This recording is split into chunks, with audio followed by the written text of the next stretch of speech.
자, 이제 오세훈으로 한번 가보겠습니다. 다시 한번 다시 선글라스 껴야 선글라스를 좀 끼고 기억에 좀 남았으면 좋겠어요. 네. 야, 이 예전에 그 라이방의 추억 뭐 네, 그렇죠. 딱 네. 나오는 사람 박정희 쿠데타 할 때. 네. 그다음에 이명박. 부끄러워서 이명박도 그 현대 뭐 이럴 쪽에 토건 쪽에 할 때 늘 선글라스 끼고 다녔어요. 부끄러워서 그렇죠. 부끄러워서. 눈을 네. 사람이 아무리 가는 큰 사람도 그렇죠. 자기 그 진실한 국민의 눈과 마주치는 게 두려운 거죠. 나쁜 그러네. 사람들은. 네. 자. 네. 근데 이게 3월 26일 날 이게 이제 KBS 단독으로 나올 때 딱 적어 보면서 스모킹건 나왔네 이런 생각이 들더라고요. 네. 뭐 저쪽에서는 지금 KBS를 이제 고발한다 이렇게 이야기를 하던데 네. 스모킹건 나온 거죠 사실은. 그렇죠. 네. 네. 오세훈 차가 2005년 6월 개발 용역 직전 내곡동 땅 경계 측량. 그러면서 36억 5천만 원 보상받은 70년 정도의 상속을 받았다가 그 땅이 계속해서 경작하고 있었던 거잖아요. 그러니까 그게 소장농들이 계시더만요. 그 땅에서 근데 주인이 누군지를 모르는 상태인데 어느 날 갑자기 주인이 나타난 거예요. 네. 경계를 확실히 하겠다고 이제 요거는 이제 오세훈 쪽에서 이제 뭐 뭔가 답을 좀 이상하게 하긴 했죠. 경계를 확실히 하기 위해서라고. 갑자기 뭐 수십 년 동안 안 가던데 왜 가서 경계를 확실하게 해요. 딱 의혹이 나오지 않습니까, 바로. 네. 그러니까 만약에 가장 나쁜 그 케이스를 그러니까 뭐 가상적으로 한번 그 얘기를 구성해 보면 2005년도예요, 이때가. 그리고 2006년에 이제 본인이 시장이 되고 그 이후에 그 직후에 이제 개발 계획을 2009년도에 개발 계획을 진행하는데 2005년도에도 이미 그 이제 이 부분 내곡동 땅 부분에 대한 그 움직임이 아예 없었던 게 아니에요. 그러니까 그 이전에 이명박 전 대통령이 그쪽 일가들이 거기에 막 땅을 막 삽니다. 그렇죠. 예. 네. 그 내곡동 주변으로 땅을 막 사요. 그리고 거기에 이제 뭐 국정원도 이전되고 막 그러면서 전체적으로 보면 이 내곡동에 개발이 될 것이다. 막 이런 얘기들이 슬슬 막 있어 올 때 아직 개발 계획이 막 확정되거나 발표된 적은 없지만. 근데 그럴 즈음에 보통 이렇게 측량을 했다는 건 여기서 혹시라도 내가 이 땅을 방치하고 있는 동안에 이 땅을 경작하던 사람들이 만약에 개발이 확정이 되면 보상 얘기가 나오기 시작하거든요. 그렇죠. 그럼 보상 얘기가 나오면 야 이거 내가 요즘 잘 여기서 땅에서 이른바 붙여먹고 산다 그러잖아요. 땅을 붙여먹고 살아왔는데 그냥 나를 쫓아내? 그건 말이 안 돼. 나 보상해줘. 이렇게 나오면서 땅에 관련된 분쟁이 생길 가능성이 높아요. 아 그렇구나. 예, 그게 저도 이렇게 변호사를 하다 보면 많이 경험하는 가장 제가 대표적으로 경험했던 건 세종시 때예요. 세종시 때 얼마나 많은 그 상속 관련 분쟁, 그 다음에 그 점유자와 관련된 분쟁들, 이른바 취득시효 관련 분쟁이거든요. 이런 게 생깁니다.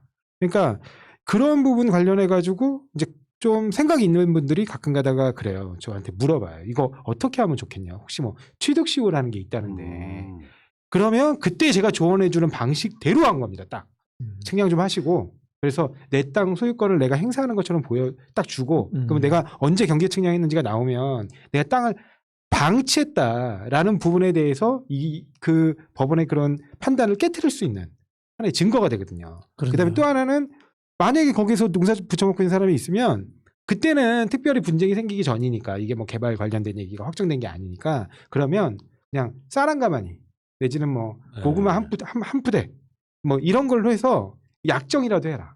지대를. 저 지대로 소작하듯이 했다라는. 왜냐하면 그게 왜 중요하냐면 취득시효를 인정받으려면 내 땅이다 생각하고 경작해야 돼요. 네. 이거 내가 쓰는 거니까 내 땅이에요. 내가 이거 가질 거야. 이걸 소유의 의사라 그러는데 가질 거야 생각하고 경작을 해야 되는데 이게 남의 땅인 줄 잘 알고 있어 하고 경작하면 인정 안 해주거든요. 그러면 임대차 계약서만 있으면 그냥 끝나는 거예요. 그러니까 등기 전달되는 거랑 똑같은 거네. 그렇죠. 그래서 경작하고 있는 거 개발이 확정돼도 그거 수확할 때까지 개발 못 하죠. 그런 법 있잖아요. 아니 그건 아니고 보상을 더 해주게 돼. 그 농작물은 그 땅의 소유자가 누구인지와 상관없이 실제로 그 농작물을 키운 사람 거다. 그게 이제 확고한 대법원 판례입니다. 이게 경자유전의 원칙상. 이게 그 시간상으로 보면은 2005년도에 측량을 하고 2006년도에 시장이 당선이 되고 2009년 8월 달에 서울시에서 신청을 하고 2009년 11월에 MB정부 국토부에서 이거를 보금자리 주택지구로 지정을 하고 그렇죠. 그렇게 딱 되는 거죠. 그러면은 실제로 이게 제대로 이게 제가 말한 순서대로 진행이 되었다면 이거는 기획부동산이네. 기획부동산 거의. 아니 세상에 서울시장 직위를 이용해서 보통 우리들 같으면 민주당 사람들 같으면요 찔려서라도 그런 거 안 한다. 아니 역으로 생각하면은 야이 기획 부동산 하기 위해서 시장 출마했나 이런 생각도 드네요. 아니 진짜. 되게 재밌잖아요. MB는 본인 스스로가 시장일 때 본인 일가들이 막 거기 땅을 사놓고 개발 계획을 신청했다가 어쨌든 노무현 정부 때였기 때문에 환경부 등의 반대로 인해서 그게 안 됐다가? 무산이 됐거든요. 네. 무산이 됐는데 자기 대통령 되고 본인이 대통령이 된 다음에 밑에 시장에 들어왔는데 둘 다 내곡동에 땅이 있어요. 아니 이해관계가 이렇게 딱 떨어질 수가 없어. MB는 그 내곡당 땅 문제를 자기 정치적 야망과 연결해가지고 오랫동안 지켜본 것 같아요. 거기가 내곡당이라는 게 우리 순서 우리말로 안골이거든요. 안골. 그렇죠. 안골인데 이 산 옆에는 청계산은 좀 큰 편이고 조그마한 산들이 있어요. 오목하게 들어가 있어요. 앞에 실개천도 흘러.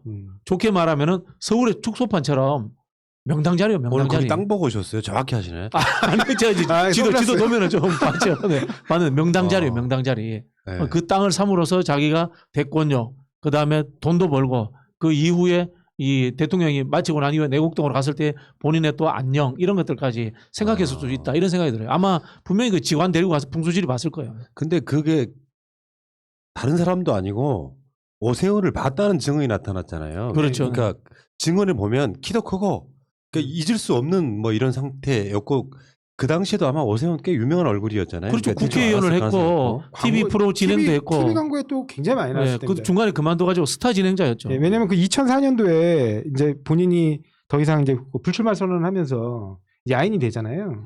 근데 그 직후에 그 이미지가 너무 좋으니까 제가 기억하기로는 하여튼 다른 광고는 모르겠는데 정수기 광고에도 나온 적이 있어요. 아 맞아. 정수기 광고에 네, 나와요. 정수기 깨끗한 광고. 후보 뭐 깨끗한 네, 정치 뭐 이런 느낌으로 정수기 광고에 나온 적이 있거든요. 그러니까 그 정도로 유명했던 사람이죠. KBS가 이거 계속 크로스 체크를 했을 텐데 이를테면 오세훈이 선글라스 끼고 왔다. 지금 저 우리 박 네, 부대변인처럼. 그다음에 식당 이름까지 기억해요. 식당 이름 안골 식당? 생태탕을 먹었다고 하는 안고울 식당. 안고울 식당. 안고울 식당. 딱 그 내곡동 그 아까 말씀하신 딱 거네요. 나오네요. 네, 딱 그거네요. 이 정도 돼서 이렇게 저렇게 다 그것도 한 사람이 기억하는 게 아니라 그 보도에는 3사람 이상이 그걸 기억하고 있더라.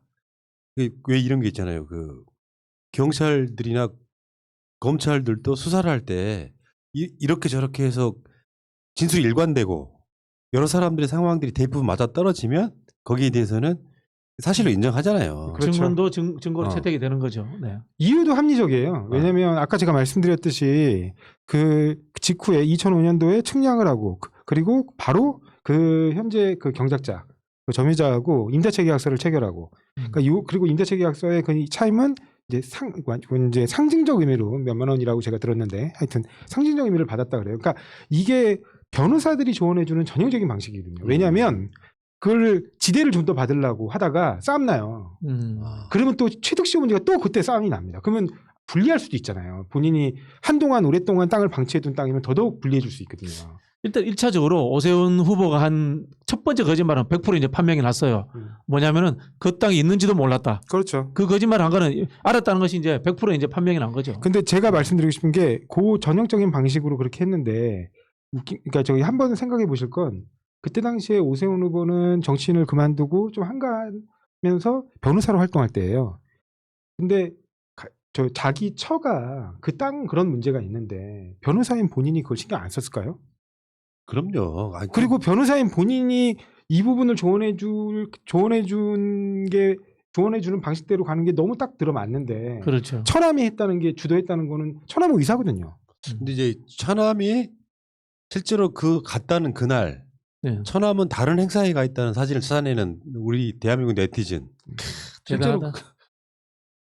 그러니까 이런 게 거짓말 못 합니다. 요즘 디지털 시대에는 다 기록이 남기 때문에 요거 있잖아요. 여기 지금 그 날이라고 하는 곳에 동그라미 쳐진 사람, 이 사람이 바로 오세훈의 처남이라고 불리는 사람이죠. 그리고 실제로 얼굴 가까이 한번 비교를 한번 해볼게요.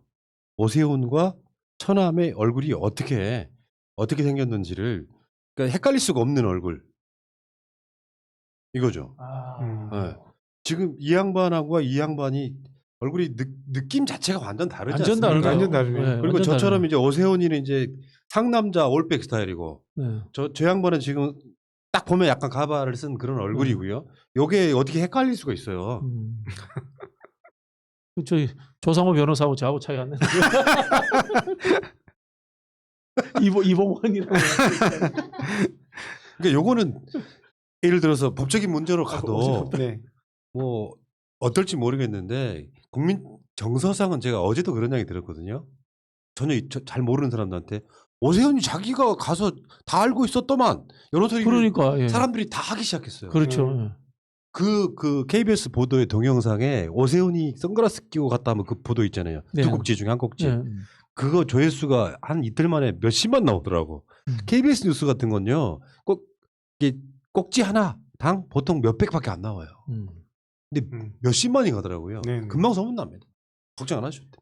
오늘 보니까 이제 오세훈 후보가 이게 허위사실 공표 문제가 있잖아요. 만약 본인이 그러면 이거 고발 조치 제대로 됐는지 모르겠는데 어찌됐든 이게 뭐 나는 땅의 존재도 몰랐다. 뭐 여기는 내가 간 게 아니고 차남이 갔다. 이 얘기는 이제 거의 허위사실인 것 그게 같아요. 다 허위사실 유포가 되는 거죠. 그럼요, 허위사실 공표입니다. 공표입니다. 허위사실 공표가 되는데 그게 이제 그런 방식으로 문제가 될 것 같고 보니까 이제 단순히 주민의 증언만 있는 게 아니라 그때 당시에 측량 팀장도 오세훈 후보가 왔다라고 확인을 해주게 되니까 더 이상 발뺌하기가 어려워서 그런 건지 이제 말을 슬쩍 돌리더라고요.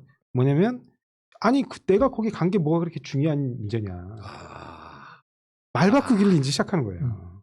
이거는 그래서 좀 교묘하게 프레임을 바꿔서 민주당이 터무니없는 공격을 하고 있다. 그러니까 이제 자기가 갔는지 안 갔는지는 중요하지 않다는 거예요. 근데 자기가 갔는지 안 갔는지가 가장 중요하죠. 왜냐하면 공직자가 이게 지금 정확하게 그 사실은 그 오세훈 후보가 이걸 막 전반적으로 개입해가지고 이 그 개발 계획을 세워서 자기 주도하에 세워서 아주 교묘하게 투기를 벌였는지는 사실 본인 말고는 입증하기가 되게 힘들어요.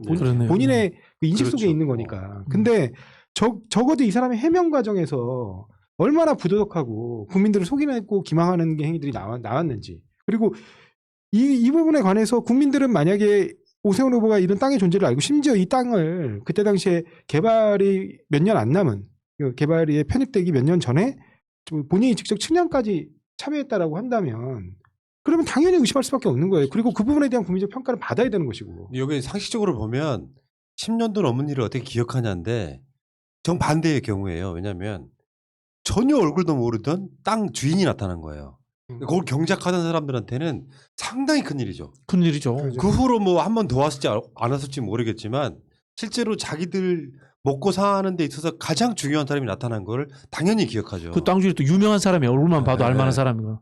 식당에 가서 같이 밥까지 먹었는데 네. 그러니까 이게 KBS 입장에서는 이런 진술들이 있잖아요. 장인은 좀 나이가 들어서 머리가 둥글둥글하니 그 장인은 성함이 생각나세요?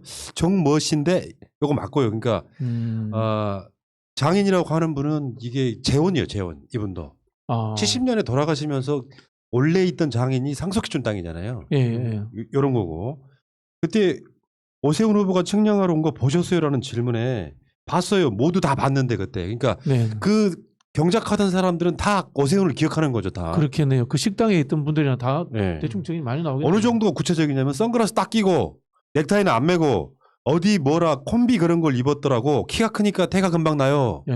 굉장히 구체적이잖아요. 요 KBS가 어떻게 단독을 안 냅니까? 당연히 내지. 요거는 스모킹건이라고 봅니다. 예를 들어서 오세훈이 이제 박영선 후보한테 지고 나면 이게 언론사들이 계속 들먹일 수밖에 없는 사건이죠. 그 사건 이후로 오세훈의 지지율이 계속 떨어졌다. 그렇겠죠. 여론조사랑 상관없이. 그렇습니다. 그리고 이거는 어쨌든 이번 선거뿐만 아니라 이번 선거 이후 이제 대선과 내년 대선과 또 동시지방선거가 있는데 결과적으로 이 부분에 대한 사법적 판단은 그 즈음에 날 가능성이 높아요. 1차적으로는.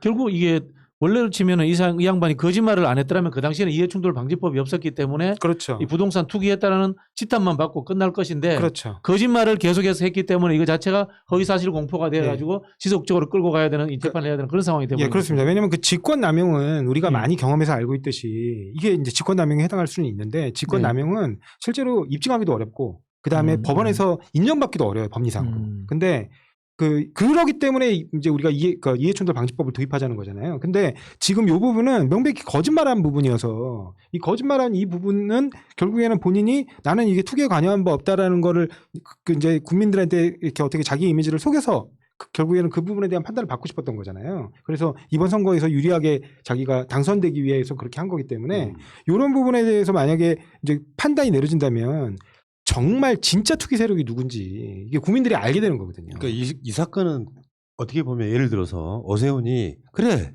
내가 했다 할 수가 없었던 게 NH 사태 역습 같은 거죠. 그렇네요. 그러니까 사회적 분위기가 있다 보니까 만약에 이걸 내가 독박을 쓰게 되면 선거에 무조건 지겠다 싶었던 아니, 본인이 것들이 뭐 저기 무리한 증인, 거짓말을 그렇죠. 만드는 증인 나오면 사퇴하겠다고 네. 애초에 막 공언하고 다녔으니까 네. 거짓말을 계속 물고 들어가는 그렇죠. 악순환 속으로 이제 거짓말 지옥으로 스스로 이제 걸어 들어간 거네요. 그러니까 지금 오세훈 후보가 말을 바꾼 게 딱 이렇게 그냥 꼽아보면 아주 쉽게 드러나는 게 세 가지예요.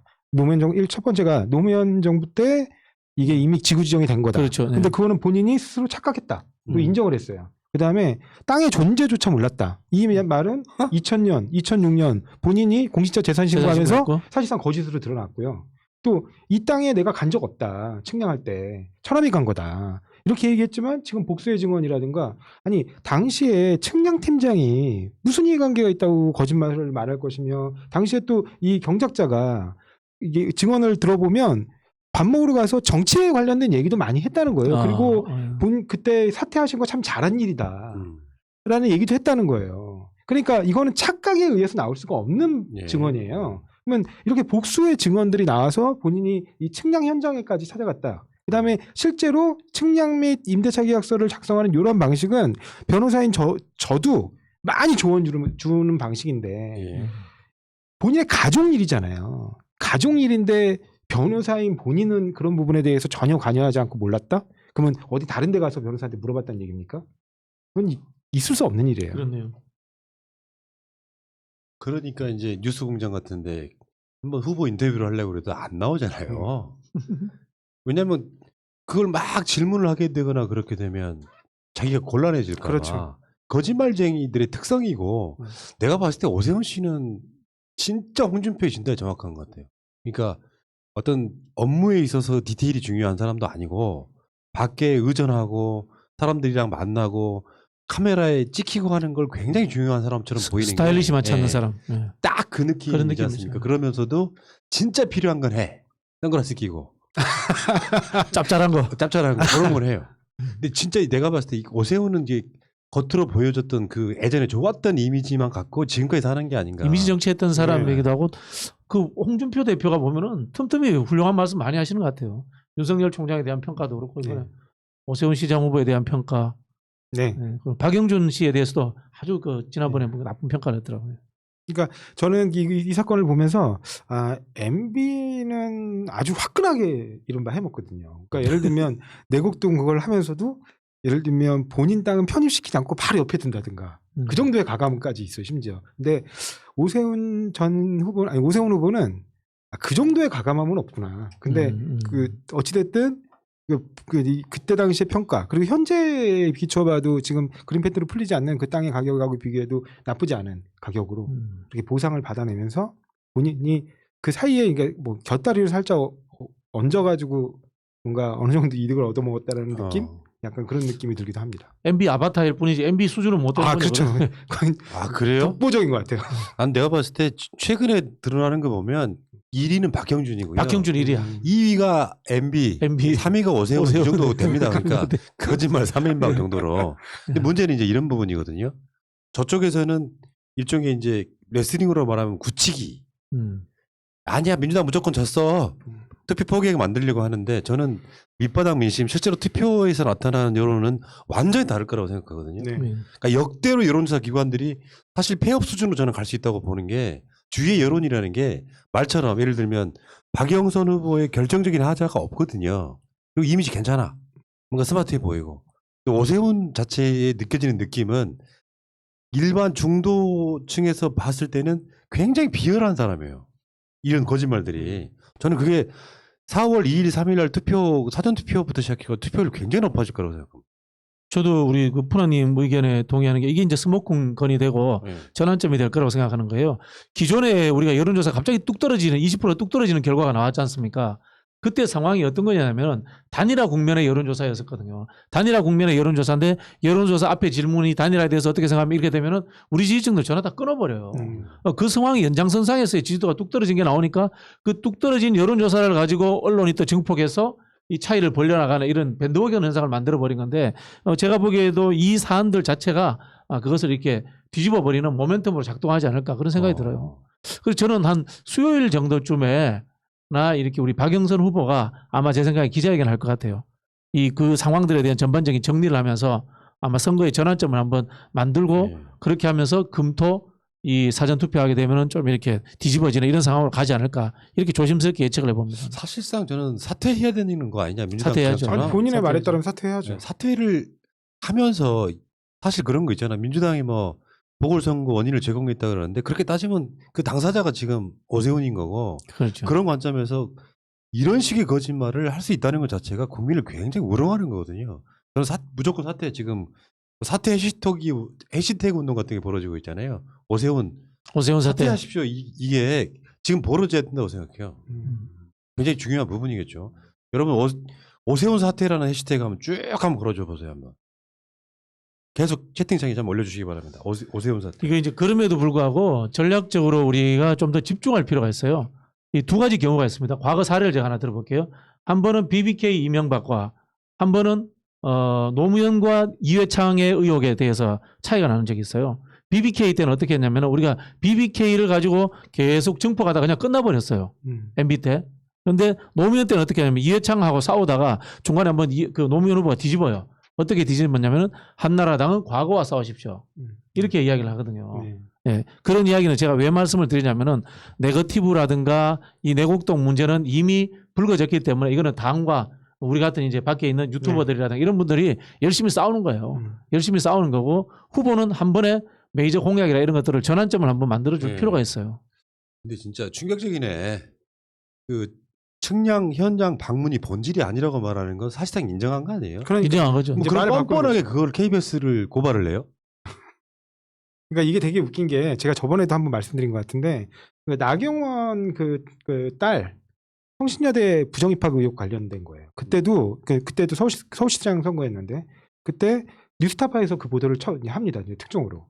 그랬더니 이제 나경원 의원은 아니라고 이제 하고 그 다음에 나경원 의원이 고발하는 게 아니고 나경원 캠프 측에서 고발을 합니다. 무고죄 때문에. 네, 무고죄 때문에 그런 거죠. 이제 캠프 측에서 고발을 하고 그랬더니 수사 결과 뭐 결국에는 그 기자가 기소까지 됐지만 법원에서 뭐라고 했냐면 그 장애인 입학 전형에 특혜가 있었다.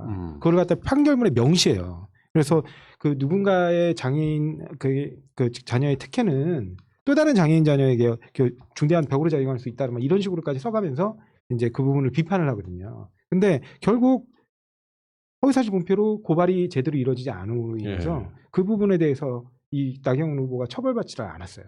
근데 이번에도 마찬가지인 게 이번에도 이런 부분들 하나하나를 다 집어서 사실 당에서 고발을 해줘야 돼요. 그렇죠. 가장 중요한 건 왜 당이 필요하냐면 후보나 당은 혹시라도 검찰에서 뭐 이른바 수적 균형 맞추기 내지는 터무니없는 그런 이유로 무혐의 처벌하는 경우도 있거든요. 그때 재정 신청을 할 수 있는 주체는 후보하고 당밖에 없습니다. 다른 사람들은 안 돼요. 근데 후보는 이제 무고라든가 이런 부담이 될 수 있으니까 무고뿐만 아니라 당에서 최대한 해놓은 게 보통은 좋겠네요. 후보가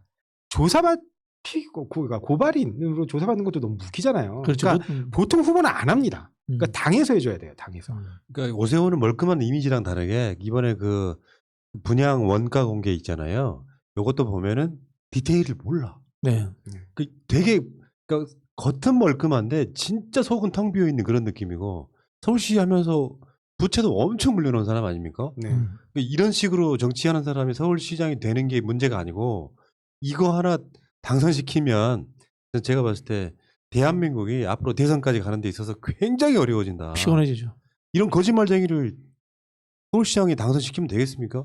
진짜 투표장만 나가면 무조건 떨어뜨리시다고 봐요. 정치에서 영원히 저는 은퇴시켜야 된다고 보고 선거 끝나자마자 수사받으러 다녀야 된다. 저는 이렇게 봅니다. 네. 그리고 정치인의 거짓말은 정말 심각한데 그나마 유일하게 단죄할 수 있는 기관이 선거 기간이에요.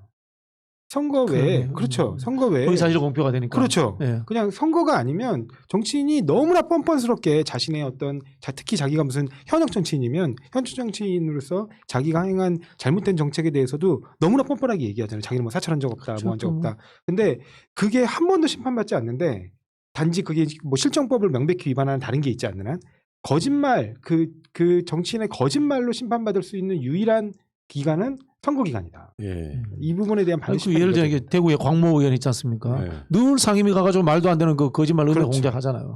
근데도 이게 면책 특권 있고 하니까. 그리고 처벌을 안 대통령께서 받는 또 거죠. 대통령이 직접 뭐 그런 부분을 고발하기도 그렇고. 네.